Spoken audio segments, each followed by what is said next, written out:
ബിസ്മില്ലാഹിർ റഹ്മാനിർ റഹീം. ഇന്നൽ ഹംദലില്ലാഹ് വസ്സലാത്തു വസ്സലാമു അലാ റസൂലില്ലാഹ് വഅലാ ആലിഹി വസഹ്ബിഹി അജ്മഈൻ.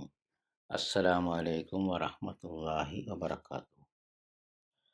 കുട്ടികളെ എങ്ങനെ ശരിയായ രീതിയിൽ വളർത്താം എന്നതിനെക്കുറിച്ച് ഷേഖ് അറഫാത്ത് ഹഫിദഹുല്ല നൽകുന്ന ഉപദേശങ്ങളാണ്. അദ്ദേഹം പറയുന്നു, ഒന്നാമതായി മതമുള്ള ഒരു മാതാവിനെ തിരഞ്ഞെടുക്കുക. അതിനാൽ മതത്തിൽ ഉറച്ച സ്ത്രീയെയാണ് വിവാഹം ചെയ്യേണ്ടത്. കാരണം യാഥാർത്ഥ്യത്തിൽ കുട്ടിയുടെ വളർത്തലിൻ്റെ വലിയൊരു പങ്ക് പിതാവിൻ്റെ മേലല്ല, മറിച്ച് മാതാവിൻ്റെ മേലാണ്.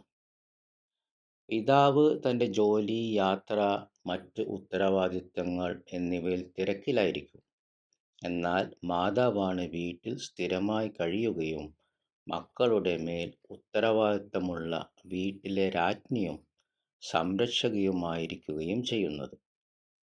വീടും മക്കളുടെ വളർത്തലും അവളെയാണ് ഏൽപ്പിച്ചിരിക്കുന്നത്. ഈ കുട്ടിയെ എല്ലാ അപകടങ്ങളിൽ നിന്നും കാത്തു സൂക്ഷിക്കണം.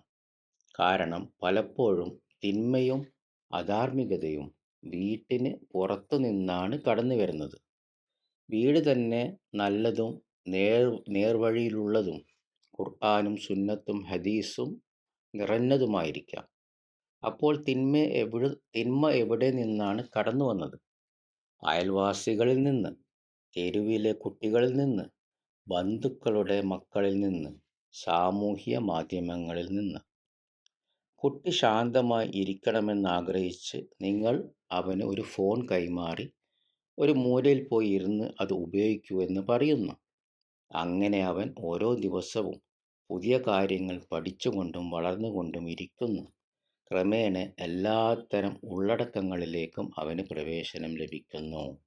അവൻ അതിന് അടിമയാകുന്നു. യഥാർത്ഥത്തിൽ ഒരടിമ. അങ്ങനെ സംഭവിച്ചാൽ അവൻ്റെ സ്വഭാവം ക്രൂരവും ആക്രമണപരവുമായി മാറും. പിതാവിനെ അധിക്ഷേപിക്കും, മാതാവിനെ അധിക്ഷേപിക്കും, ശബ്ദമുയർത്തും, കോപിക്കും. എന്തുകൊണ്ട്? മയക്കുമരുന്നിന് അടിമപ്പെട്ട ഒരാളുടെ അവസ്ഥ പോലെയാകും അവൻ. അല്ലെങ്കിൽ ഖാത്ത് പോലത്തെ ഖാത്ത് പോലത്തെ സാധനങ്ങൾ ഉപയോഗിക്കുന്നത് പതിവുള്ള ഒരാളെ അതിൽ നിന്ന് തടഞ്ഞാൽ എങ്ങനെയാകുമോ അതുപോലെ. അവന് ദിവസേന ലഭിച്ചിരുന്ന അളവ് ലഭിക്കാതെ വന്നാൽ അവൻ്റെ അവസ്ഥ അങ്ങനെയാകും. പ്രായം ചെറുതാണെങ്കിലും അവൻ അതുപോലെയാകും.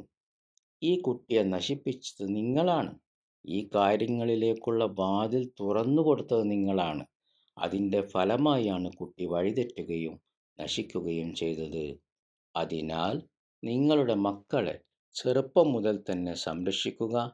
അവർക്ക് വേണ്ടി ധാരാളം ദുആ ചെയ്യുക. അവരെ കാത്തു സൂക്ഷിക്കുകയും പരിപാലിക്കുകയും ചെയ്യുക. അവരെ ഖുർആൻ പഠിപ്പിക്കുക.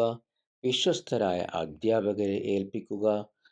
പലപ്പോഴും കുട്ടികൾ സ്വന്തം മാതാപിതാക്കളെക്കാൾ കൂടുതൽ സ്വാധീനിക്കപ്പെടുന്നത് മറ്റുള്ളവരാലാണ്. അതുകൊണ്ട് തന്നെയാണ് സലഫുകൾ അഥവാ മുൻഗാമികൾ അവരുടെ മക്കളെ വിശ്വസ്തരായ അധ്യാപകരുടെ അടുത്തേക്ക് അയച്ചിരുന്നത്. അതുപോലെ തന്നെ നിങ്ങളുടെ കുട്ടിയെ നിരീക്ഷിക്കുക.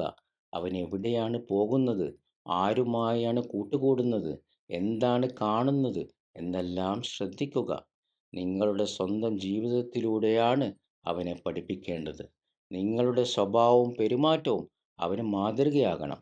അവൻ അതിനെ അനുകരിക്കുകയും അതിൽ നിന്ന് സ്വാധീനിക്കപ്പെടുകയും ചെയ്യും. എന്നാൽ നിങ്ങൾ തന്നെയാണ് നിങ്ങളുടെ മക്കൾക്ക് നല്ല മാതൃകയല്ലാത്തതും പ്രശ്നത്തിൻ്റെ കാരണവുമായി ഇരിക്കുന്നതെങ്കിൽ അത് മറ്റൊരു വലിയ ദുരന്തമാണ്. ബാറക്കല്ലാഹു ഫീക്കും. ഇതിൻ്റെ ഷെയ്ഖിൻ്റെ ശബ്ദം നിങ്ങൾക്ക് ഈ വീഡിയോയുടെ ഡിസ്ക്രിപ്ഷനിൽ പോയാൽ അവിടെ ഇതേ തലക്കെട്ടിൽ അതിൻ്റെ താഴെ ലിങ്ക് കാണാം. അത് തുറന്നാൽ ഇൻഷാ അല്ലാഹ് നിങ്ങൾക്ക് വീഡിയോയിൽ ഷെയ്ഖിൻ്റെ ശബ്ദം കേൾക്കാം. ബാറക്കല്ലാഹു ഫീക്കും. ഹഫിദക്കുമുല്ലാഹ്.